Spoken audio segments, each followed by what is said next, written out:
Depuis pratiquement un certain nombre de jours, nous voyons des informations ça et là qui nous font revenir dans le passé et qui tentent toujours à vouloir démontrer qu'Alassane Ouattara est un véritable diable qui serait responsable de tous les maux en Côte d'Ivoire. En d'autres termes, depuis qu'Alassane Ouattara est arrivé en Côte d'Ivoire, on nous parle d'Ibrahima Koulibaly et de ses camarades et ils vont mettre Laurent Gbagbo, le général Guy Robert à la tête pour pouvoir atteindre leurs objectifs.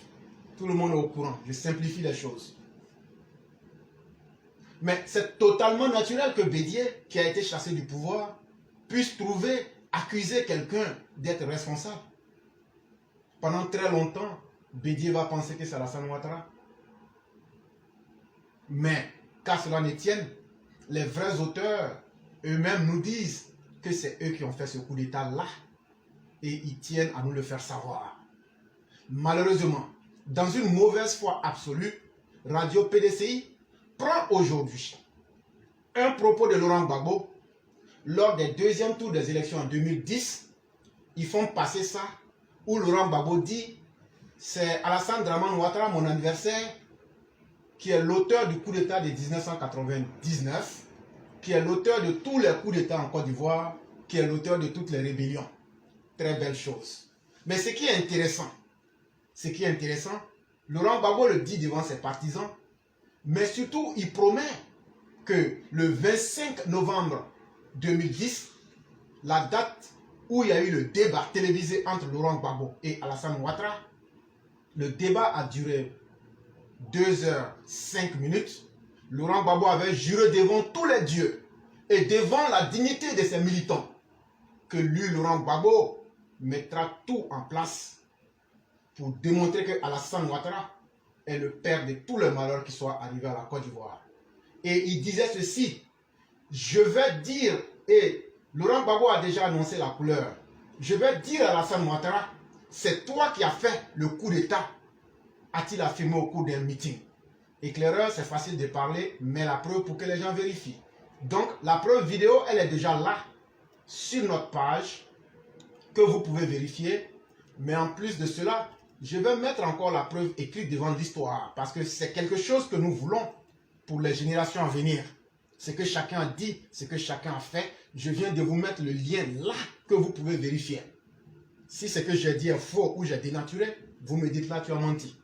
Laurent Gbagbo qui avait promis donc d'éventrer Alassane Ouattara et de démontrer qu'Alassane est le malheur qui soit arrivé à la Côte d'Ivoire et qu'il le ferait le 25 novembre, c'est-à-dire 3 jours avant les élections, puisque c'était un jeudi, et donc vendredi, samedi et le dimanche, on allait aux élections. Laurent Gbagbo en sera royalement incapable. L'individu va fuir le débat. Il va fuir le débat à telle enseigne que ce sera même honteux. Et ça, c'est déjà une preuve devant l'histoire. Allez voir les archives, je vous ai déjà donné la date, le 25 novembre 2010. Allez taper, prenez, et puis venez nous dire ici ce que Laurent Gbagbo a dit devant le monde. Est-ce qu'il a pu le faire? Et qu'est-ce qui l'a empêché de montrer qu'Alassane était le père d'un coup d'État? C'est très important pour l'histoire. Parler est une chose, mais démontrer le mensonge est encore plus difficile.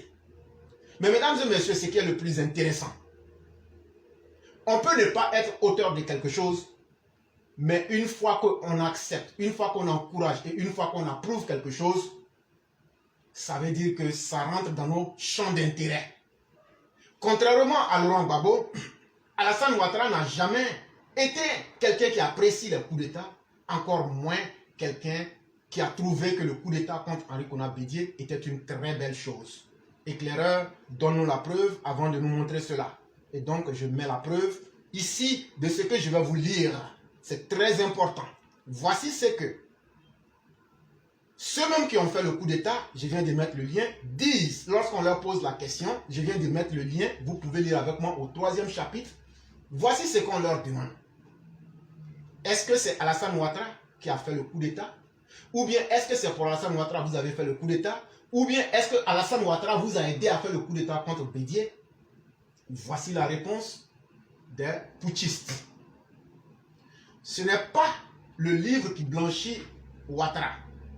Ce sont les auteurs eux-mêmes du putsch qui disent dès le 28 décembre 1999 qu'il, c'est-à-dire Alassane Ouattara, ne leur a été d'aucun soutien, ni moral, ni financier, dans la préparation et dans l'exécution de ce coup.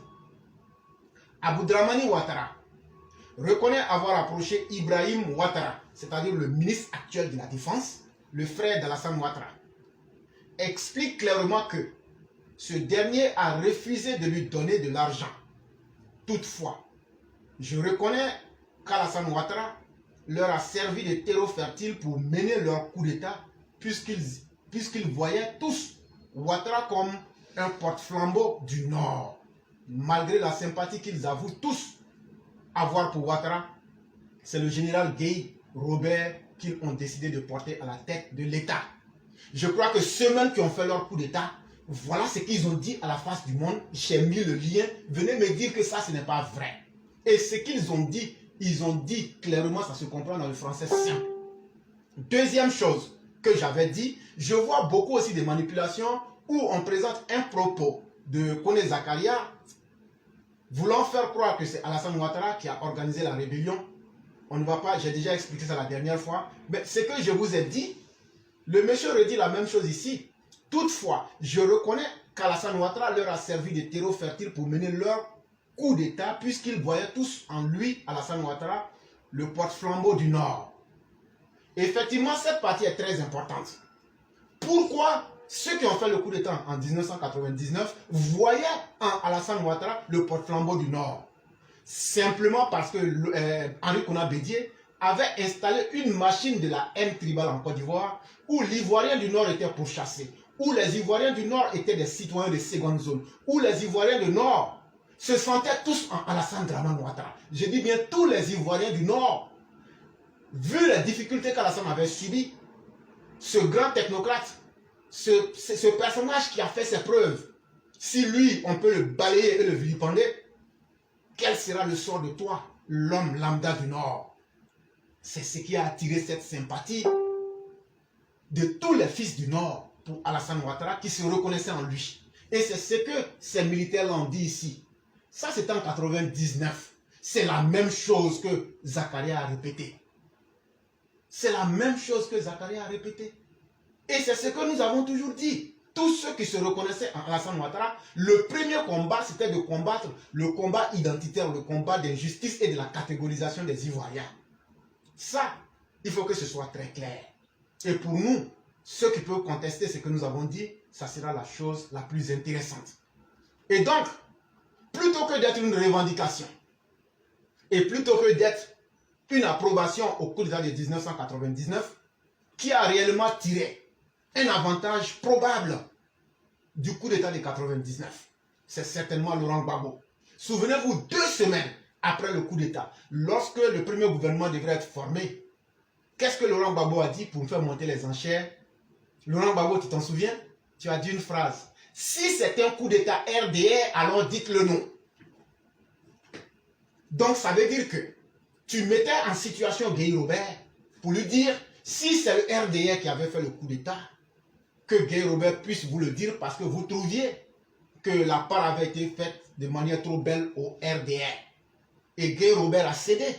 Et le fait que Guy a cédé, en écoutant ce que tu as dit, ça veut donc dire que ce n'était pas un coup d'État RDR.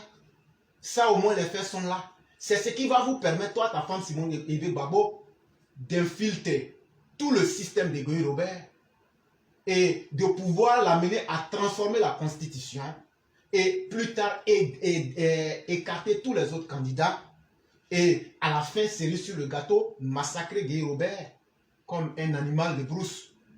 Tout le monde le sait. Mais bien avant qu'on en arrive à cela, il est important qu'on puisse situer ce que chacun a dit. On n'a jamais eu une déclaration où Alassane a apprécié un coup d'État. Et ceux qui ont fait le coup d'État disent qu'ils n'ont pas fait pour Alassane, c'est pourquoi ils ont donné le pouvoir à Guy Robert. Et ils disent que eux, ils n'ont jamais eu d'appui ni moral ni financier d'Alassane Ouattara. Ça, c'est clair et tout le monde le voit. Mais qu'est-ce que toi, Laurent Gbagbo, contrairement à Alassane Ouattara, les preuves qui prouvent que toi, même si je ne peux pas le dire que tu étais partie prenante du coup d'État, Mais le 3 janvier, qu'est-ce que tu as dit? Je vais mettre le lien et lire ça devant le monde entier. Parce que si on tue quelqu'un, tu dis, ah c'est bien, ça veut dire que tu as un intérêt à ce que la personne meure. Et ce que je vais dire là, j'ai mis le lien, c'est un lien de RFI. Et comme nous sommes dans un monde où on peut mentir, mais où on ne peut rien cacher, je suis rentré dans les archives d'Afrique. Et voici ce que Laurent Gbagbo disait lorsque le coup d'État a été effectué contre Henri Konan Bédié. C'était le 3 janvier. Laurent Gbagbo réagit au coup d'État en soulignant que le processus démocratique était bloqué. Qu'est-ce qu'il veut dire? Il dit, quand Bédié était là, il n'y avait plus de démocratie. C'était bloqué. Et donc, le processus démocratique était bloqué. Pensez un peu à ce qui s'est passé au Portugal. En 1974, c'est ce qu'on a appelé dans l'histoire la révolution des œillets. Il dit ce qui est arrivé à Bédié, là, le coup d'État, c'est la même chose qui est arrivé en 1974 au Portugal. Et ils ont appelé ça la révolution des œillets pour libérer le peuple.